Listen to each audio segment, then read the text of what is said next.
Halo sahabat sehat, jumpa lagi dengan saya, Dr. Sugono SPOG.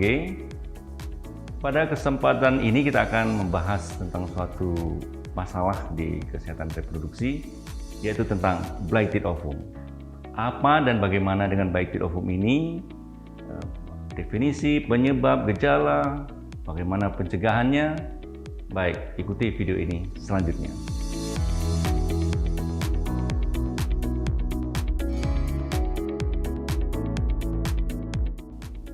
Sahabat sehat, sering dalam praktek sehari-hari kalau ada pasangan, periksakan kehamilannya, kemudian waktu saya lakukan USG, kantong ketubannya ada, tapi janinnya tidak ada. Umur kehamilan sudah 8 minggu atau lebih. Ini dengan berat saya mau jelaskan ke pasangan ini, maaf Bapak Ibu, ini hamil sih, tapi janinnya tidak terbentuk. Nah, inilah sahabat sehat yang dimaksud dengan blighted ovum. Nah, yang sering kami singkat dengan istilah BO ya. Sebenarnya blighted ovum itu adalah kegagalan kehamilan awal. Jadi disebut dengan early pregnancy failure. Nah, kehamilan ini memang hamil sih, tapi janinnya nggak ada. Jadi kehamilan tanpa janin, unembryonic pregnancy kita sebut ya. Nah, jadi kalau kita lakukan USG pada umur kehamilan 8 minggu atau lebih, itu hanya ada kantong gestasi kan, jadi kantong ketubannya ada, plasentanya bisa ada, dan cairan ketubannya ada, tapi janinnya itu tidak ada. Jadi hamilnya kosong ya. Nah, pada kasus blighted ovum ini, kantong ketuban yang kita sebutkan GS, gestational sakusnya itu berkembang sih di dalam rongga rahim. Jadi dia memang kehamilannya di dalam rongga rahim ya, bukan di luar kandungan ya.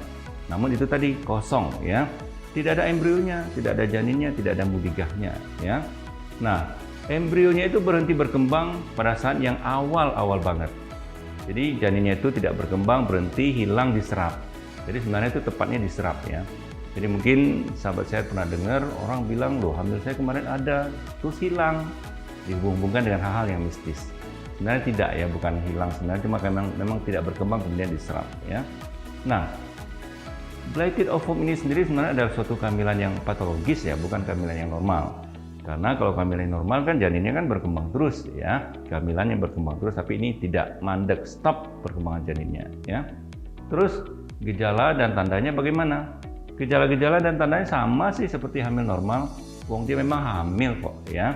Nah, cuma janinnya tadi tidak berkembang. Nah, terus penyebabnya apa ya? Penyebab blighted ovum ini sebagian besar itu adalah kelainan kromosom. Nah, blighted ovum ini menyebabkan keguguran sebanyak sekitar 50% kasus ya. Jadi umumnya keguguran sering disebabkan karena kasus blighted ovum ini. Nah, kemudian 60% dari kelainan kromosom ini terjadi pada saat proses pembuahan sel telur oleh sel sperma ya. Nah, ibu yang sedang hamil ini mengenali kromosom yang abnormal pada janinnya ini, sehingga secara alami tubuh ibu berusaha mengeluarkan janin yang tidak normal ini. Jadi kita katakan memang secara alamiah, namun secara beriman kita katakan Tuhan sudah atur sedemikian rupa, tubuh ibu mengetahui bahwa pertumbuhan janin ini sudah abnormal, maka tubuh secara spontan akan mengeluarkannya ya. Jadi tandanya nanti si ibu akan merasa kemeng-kemeng, perut bagian bawah ada flek untuk pembukaan mulut rahim. Memang rata-ratanya ini paling bertahan sampai dengan umur kehamilan 10 minggu. Setelah itu dia nanti akan ada flek-flek ya. Nah, flek-flek inilah yang sering membawa si ibu untuk periksakan diri ke dokter, biasanya seperti ini ya. Nah, penyebab lain dari blighted ovum ini adalah pembelahan sel yang abnormal. Nah, jadi kita tahu sel sperma itu kan sel tunggal ya, sel telur juga sel tunggal. Nah, sel sperma ada satu kromosomnya, sel telur ada satu kromosomnya, kemudian terjadi pembuahan yang menyatu ya, masing-masing satu sel bergabung menjadi satu, tetapi kromosomnya tadi masing-masing ada satu menjadi sepasang ya. Nah, kemudian yang satu sel ini membelah jadi dua sel menjadi 4 sel menjadi 8 sel dan seterusnya ya. Nah, pada tahap 8 sel inilah biasanya pada kasus blighted ovum janinnya stop, berhenti berkembang, tidak berkembang lagi ya. Nah, itu biasanya terjadi karena kualitas sel sperma atau kualitas sel telur atau kedua-duanya itu tidak bagus. Kromosomnya tidak bagus. Jadi ada kromosom yang membawa gain ya. Jadi kromosom itu sebenarnya adalah kumpulan dari protein-protein ya, asam amino kita sebut dengan jenis-jenis tertentu. Nah, di dalam kromosom itulah mengandung informasi genetik untuk pertumbuhan janin, untuk menjadi sifat-sifat janin bagaimana nantinya, itu seperti itu. Nah, pada kasus blighted ovum ini, pada sel telur atau sel sperma atau pada kedua-duanya ada kromosom yang kurang. Jadi kromosom untuk membentuk janin itu tidak ada, ya. Jadi hanya terjadi pembuahan, hanya terjadi kantong, tapi janinnya tidak terbentuk. Nah, penyebab lain adalah kalau ada infeksi. Infeksi apa? Misalnya infeksi TOLS ya. Mungkin sahabat sehat pernah mendengar ya TOLS ya. TOLS itu sebenarnya adalah singkatannya TORCH. T-nya adalah toxoplasma, suatu parasit. O-nya itu adalah others. Others itu lainnya. Lainnya itu adalah virus. Jadi adalah R-nya itu rubella virus, cytomegalovirus, herpes virus ya. Nah, kalau ada infeksi TOLS ini itu akan menyebabkan kematian janin sih ya.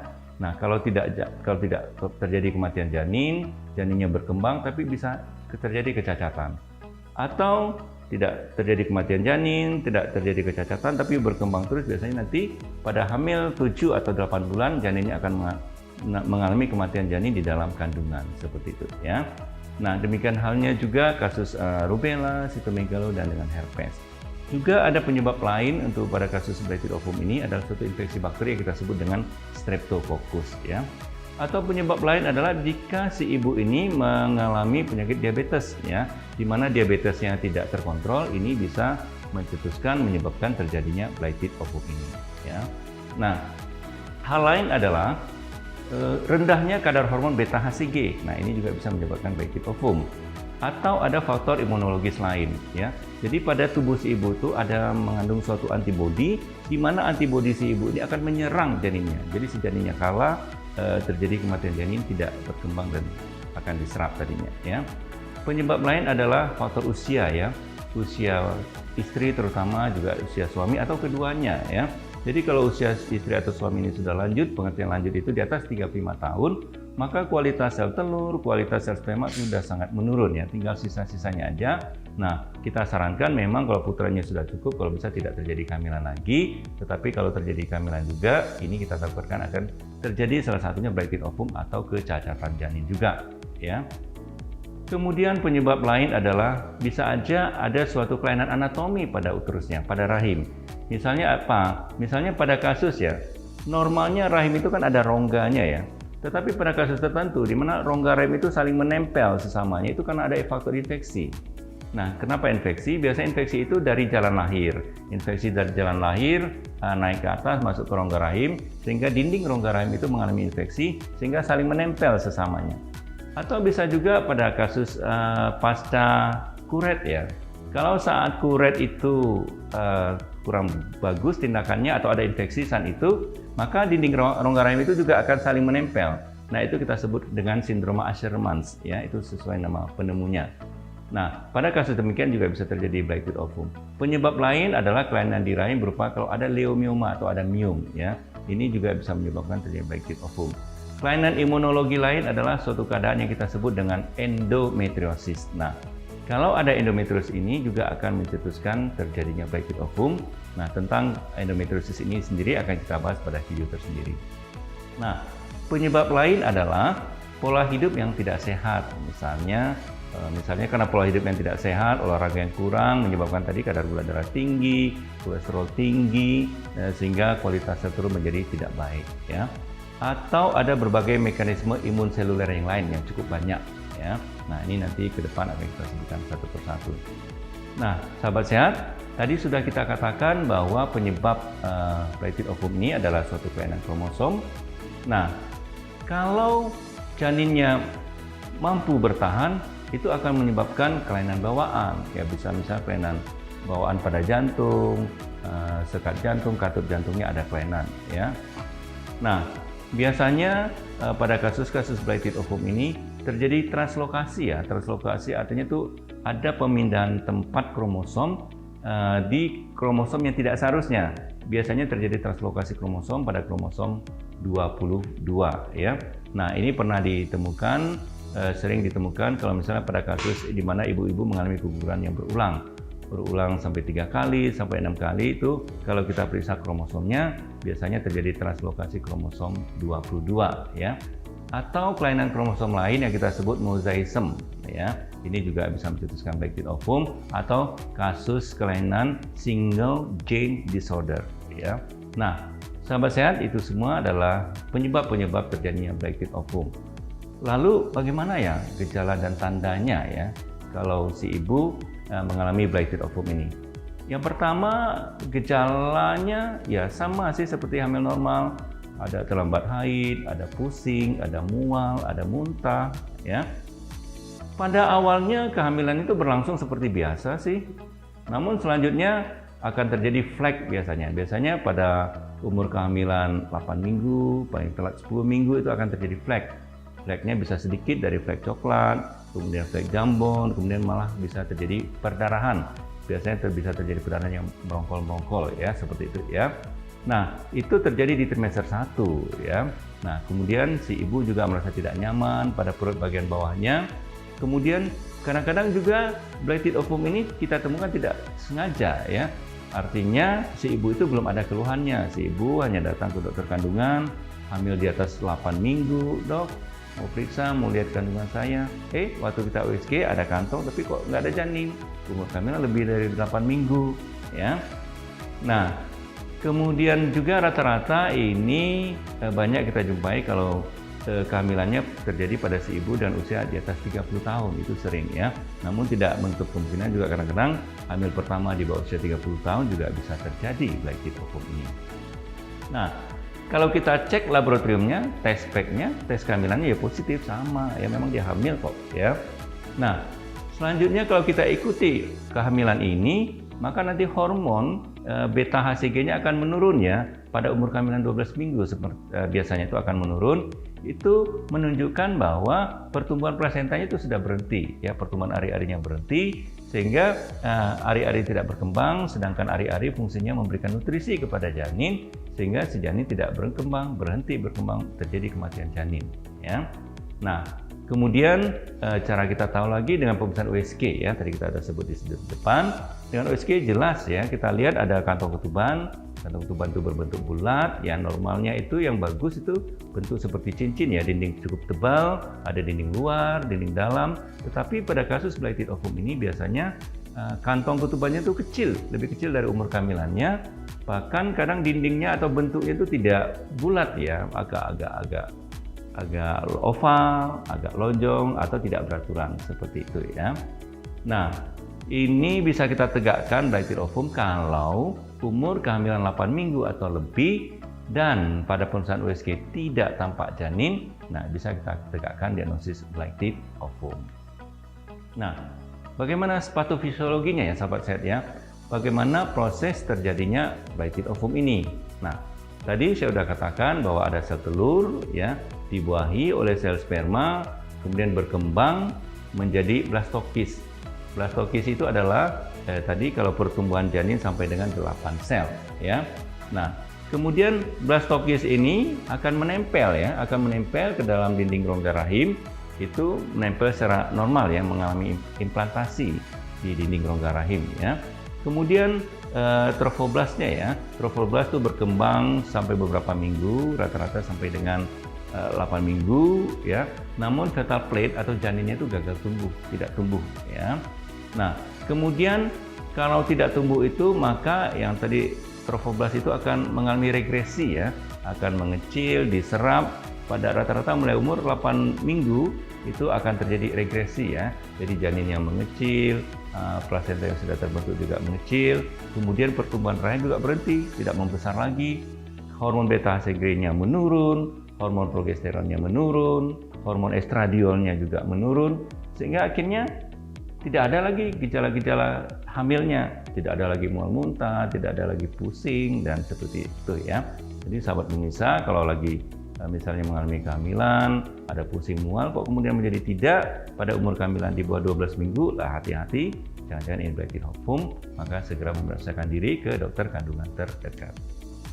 Nah, dasar kita tegakkan diagnosis black tip ovum ini adalah kita mengukur kadar beta HCG-nya ya, atau tes Graf-Index atau tes speknya ya. Nah, kemudian kita lakukan USG. Pada umur kehamilan 6-7 minggu itu umumnya kantong ketuban itu sudah berukuran 16 mm atau lebih ya.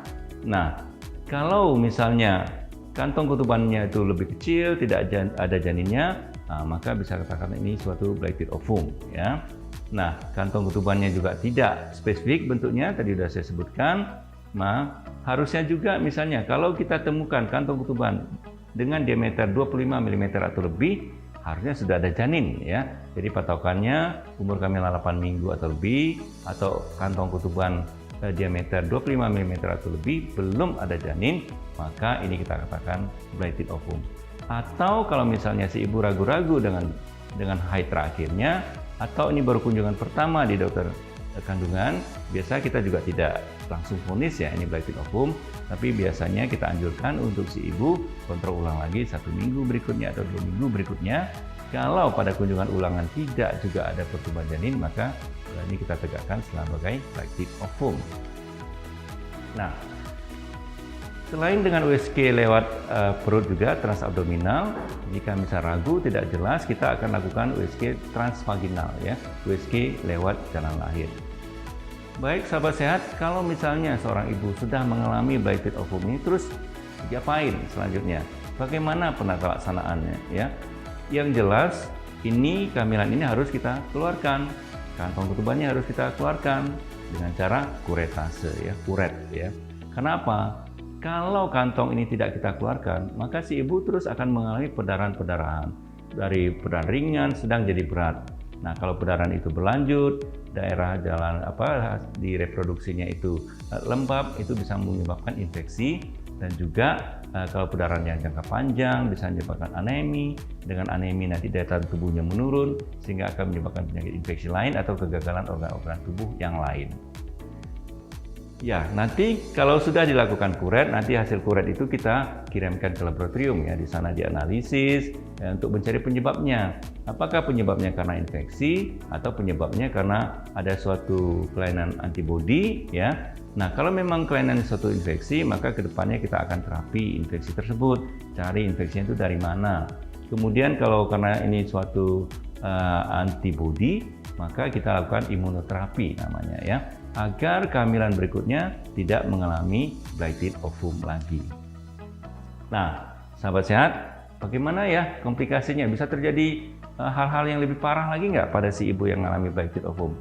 Kalau perdarahannya cuma sedikit, penanganannya cepat dan tepat, tidak sempat infeksi, biasanya tidak membahayakan pada si ibu ya. Biasanya kalau kita kuret, kemudian si ibu itu cepat pulih kembali ya. Namun tadi kalau misalnya perdarahan berlanjut, terjadi anemi, maka akan terjadi komplikasi akibat anemi. Nah, justru bahaya terjadi jika waktu dilakukan kuret itu ada komplikasi. Misalnya, dinding rongga rahimnya terlalu lunak, waktu kita kuret itu tembus rahimnya, itu bisa menyebabkan kelainan lain. Atau misalnya saat kuret itu mengalami infeksi, bisa terjadi Asherman syndrome ya. Nah, yang penting kita pikirkan juga faktor psikologis ibu biasanya. Nah, sering pengalaman saya di praktek, kalau sudah dijelaskan seperti ini, biasanya si ibu itu kadang-kadang ada penyangkalan, dok sebenarnya saya hamil nggak sih? Nah, sudah kita jelaskan sebenarnya hamil tapi janin tidak berkembang. Biasanya si ibu akan mengalami sedih dan sebagainya. Nah, komplikasi masalah psikologis ini yang juga kita harus pikirkan sekali. Ya. Terus prognosisnya bagaimana? Artinya ramalan ke depannya bagaimana untuk perkembangan si ibunya ya. Nah, jadi tadi sudah saya katakan kalau penanganan tepat, tidak ada komplikasi, kondisi si ibu cepat pulih sih seperti sedia kala ya. Nah, terus apakah misalnya kehamilan kali ini terjadi blighted ovum, apakah kehamilan berikutnya terjadi blighted ovum lagi? Tidak ya. Kalau misalnya penyebabnya sudah kita atasi, mudah-mudahan kehamilan berikutnya bisa terjadi kehamilan yang normal ya. Kecuali misalnya kelainannya karena bersifat menetap, misalnya ada kelainan kromosom tadi ya. Nah, ada kelainan antibodi yang belum kita perbaiki ya. Nah, umumnya 80-85% kehamilan berikutnya bisa mencapai kehamilan aterem ya, kehamilan yang cukup bulan dengan janin yang sehat dan normal ya. Namun memang ada kadang-kadang 20-50% kasus blighted ovum ini pada kehamilan berikutnya bisa terjadi keguguran lagi yang kita sebut dengan keguguran berulang ya. Nah, maka pada kasus keguguran berulang ini kita harus cari penyebabnya. Nah, Terus sahabat sehat, kalau demikian supaya nggak terjadi black tip ovum bagaimana? Bagaimana pencegahannya gitu ya? Nah, kalau misalnya sudah terjadi konsepsi, sudah terjadi pembuahan, nggak bisa sih kita cegah ya, karena dia akan berkembang terus seperti itu ya. Nah, cuma ya yang bisa kita lakukan pencegahan adalah misalnya ya, pada kasus abortus habitualis, di mana keguguran yang berulang mencapai 3 kali atau lebih, itu kita harus eksplor, kita cari penyebabnya apa, faktor infeksi, faktor kromosom, ya, faktor antibodi kita harus cari. Itu memang perlu kita lakukan pemeriksaan genetik dan juga perlu kita lakukan konseling, ya. Kemudian juga sebaiknya dilakukan pemeriksaan premarital atau prekonsepsi, ya. Jadi pasangan yang mau menikah sebaiknya kita lakukan beberapa pemeriksaan dulu, atau kalau pasangan yang sudah menikah ingin merencanakan kehamilannya, kita lakukan beberapa pemeriksaan dulu ya. Misalnya pemeriksaan POLS tadi sudah kita sebut. Kemudian sekarang juga sudah ada imunisasi rubella, bisa dilakukan imunisasi rubella. Kemudian kalau ada infeksi di jalan lahir, infeksi di saluran kemih, sebaiknya itu kita obati dulu ya, supaya nanti kalau terjadi kehamilan tidak menyebabkan infeksi, tidak menyebabkan black tip ovum. Kita cek juga kadar gula darahnya. Kalau misalnya kadar gula darahnya itu tinggi, nah itu kita harus koreksi dulu ya. Kemudian juga kalau calon ibu ini usia di atas 35 tahun, ingin hamil, nah sebaiknya kita lakukan pemeriksaan genetik dulu untuk mencegah jangan terjadi black tip ovum, jangan terjadi kecacatan pada janin ya. Pemeriksaan lain yang sederhana yang tidak bersifat intervensif, yaitu kita bisa lakukan USG ya. USG bisa lewat perut transabdominal atau USG lewat jalan lahir transvaginal. Tujuannya untuk melihat kalau ada kelainan-kelainan di rahim ya, kelainan bentuk anatomis rahim, ada miom, ada apa. Pemeriksaan lain bisa histeroskopi namanya ya, atau bisa juga HSG, itu pemeriksaan radiologi untuk melihat rongga rahim, saluran telur, bagaimana kondisinya. Kemudian juga pemeriksaan USG tadi kita juga bisa tahu ya, USG transvaginal misalnya. Bisa kita lihat jumlah sel telur di indung telurnya, apa sangat banyak itu di atas 10 buah dalam satu indung telurnya. Yang kita sebut dengan kelainan polikistik ovarium. Nah, ini menunjukkan bahwa ovariumnya atau sel telurnya tidak berkembang. Kalau terjadi kehamilan, memang susah hamil sih, tapi kalau terjadi kehamilan takutnya bisa terjadi black tip ovum. Pemeriksaan yang lain yang bisa kita lakukan untuk mencegah terjadinya black tip ovum adalah pemeriksaan hormonal ya. Jadi kita periksa hormon LH, luteinizing hormone, follicle stimulating hormone (FSH), kemudian testosteron ya. Nah, tujuan pemeriksaan hormon ini untuk tahu apakah terjadi hipersekresi hormon LH. Hormon LH itu dikeluarkan sangat banyak. Nah, ini bisa menyebabkan black tip ovum nantinya ya. Selain itu perlu juga ya pemeriksaan darah, kita periksa hormon, periksa fungsi hormon tiroidnya ya. Nah, ini juga akan bisa menyebabkan gangguan pertumbuhan janin. Kemudian juga antibodi tiroid, kadar gula darah ya. Kemudian perbaiki lifestyle, berhenti merokok, kopi, alkohol ya. Karena rokok, kopi, alkohol ini sangat menurunkan kualitas sperma dan juga menurunkan kualitas sel telurnya ya. Pola hidup yang sehat sejak prakonsepsi, sedini mungkin memeriksakan kehamilan ke dokter kandung terdekat ya, untuk kita tahu perkembangannya, cepat kita berikan suplemen-suplemen yang dibutuhkan ya. Kemudian juga yang tak kalah penting adalah mencegah masuknya infeksi ke dalam jalan lahir. Kalau misalnya ada infeksi itu cepat kita obati, karena kalau tidak cepat diobati, infeksi di jalan lahir itu akan naik ke atas, masuk ke leher rahim, sampai ke rongga rahim, itu bisa menyebabkan infeksi, mempengaruhi pertumbuhan janin, bisa terjadi black tip ovum, bisa terjadi kecacatan janin, bisa terjadi keguguran yang berulang. Baik, sahabat pemirsa, ini yang sudah kita bahas tentang black tip ovum. Semoga ini memberi manfaat kepada Anda semua. Sampai ketemu pada video-video yang akan datang. Salam sehat.